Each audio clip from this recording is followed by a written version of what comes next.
লুৎফুজ্জামান বাবর মূলত এই মামলার আসামি ছিলেন না। এই মামলার ২৮টি সাক্ষী হয়ে যাওয়ার পরে পুনরায় তদন্ত করার জন্য একটি নির্দেশনা দেওয়া হয়।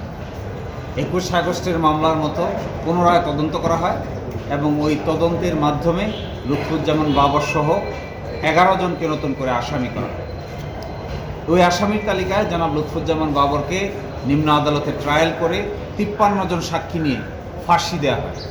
তার এগেনস্টে আমরা প্রথম যুক্তি উপস্থাপন করেছি যে এইভাবে মামলা চলা অবস্থায় ২৮ জন সাক্ষী শেষ হয়ে যাওয়ার পর যে তদন্তের আদেশ দেওয়া হয়েছে এটি আইনানুগভাবে করা হয়নি, এটি বেআইনি হয়েছে। দ্বিতীয়ত আর্গুমেন্ট হলো তার বিরুদ্ধে সরাসরি কোনো এভিডেন্স নাই, কোনো সাক্ষী নাই, কোনো দেখা সাক্ষী নাই, কোনো সরাসরি তার সঙ্গে এভিডেন্স জড়ানো পারে এই ধরনের কোনো সাক্ষ্য প্রমাণ রাষ্ট্রপক্ষ হাজির করতে পারেনি। তারা যে কথা বলেছেন যে তার নির্দেশে তাকে নাকি জেল থেকে ছেড়ে দেওয়া হয়েছে ৫ জনকে। সাক্ষ্য প্রমাণ অ্যানালাইসিসে দেখা যায় ৫ জনের একজনকেও ছাড়া হয় নাই, সবাই জেলে ছিলেন এবং সবাই পরবর্তীতে স্বীকারোক্তিমূলক জবানবন্দি দিয়েছে। ফলে রাষ্ট্রপক্ষের প্রথম অভিযোগের সমর্থনে কোনো সাক্ষ্য প্রমাণ হাজির করতে পারেননি। দ্বিতীয়ত অভিযোগ দিয়েছেন তার বিরুদ্ধে যে তিনি তৎকালীন তদন্ত রিপোর্টকে ইনফ্লুয়েন্স করেছেন, প্রভাবিত করেছেন।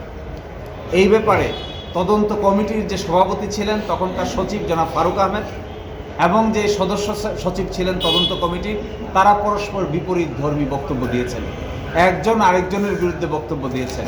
একজন বলেছেন যে তদন্ত তারা সঠিকভাবে করেছেন এবং আইন অনুভাবে তদন্ত সম্পন্ন করে সর্বসম্মতিক্রমে তদন্ত রিপোর্টে স্বাক্ষর করেছেন। আরেকজন এসে বলছেন সদস্য সচিব যে আমাকে তদন্ত রিপোর্ট দেখতে দেওয়া হয়নি, আমাকে তদন্ত রিপোর্টে স্বাক্ষর নেওয়া হয়নি, আমাকে তদন্ত রিপোর্ট না দেখিয়ে আমার স্বাক্ষর তদন্ত রিপোর্ট দেখা ছাড়াই নেওয়া হয়েছে। ফলে এই যে দ্বিতীয় অভিযোগ, এই দ্বিতীয় অভিযোগেরও কোনো ভিত্তি থাকে না। ফলশ্রুতিতে যা দাঁড়াচ্ছে, একজন কয়েকজনে কনফেশন করেছিলেন আব্দুর রহিম, তিনিও জনাব লুৎফুজ্জামান বাবরকে জড়িয়ে কোনো অভিযোগ উপস্থাপন করেননি। ফলশ্রুতিতে আমরা এই মামলায় আজকে যে যুক্তিতর্ক করেছি তার মূল বিষয় ছিল তার বিরুদ্ধে সরাসরি কোনো এভিডেন্স নাই এবং তাকে রাজনৈতিক উদ্দেশ্যে এই মামলার আসামি করা হয়েছে। অতি দ্রুত তাকে যেন এই মামলা থেকে বেকসুর খালাস দেওয়া হয়। কালার এক্সপার্ট, জর্জ স্যাপ এবং মাইল্ড অন হ্যান্ডস টেকনোলজি সমৃদ্ধ অরিক্স ক্রিস্টাল ওয়াশ আপনার লন্ড্রি এক্সপার্ট।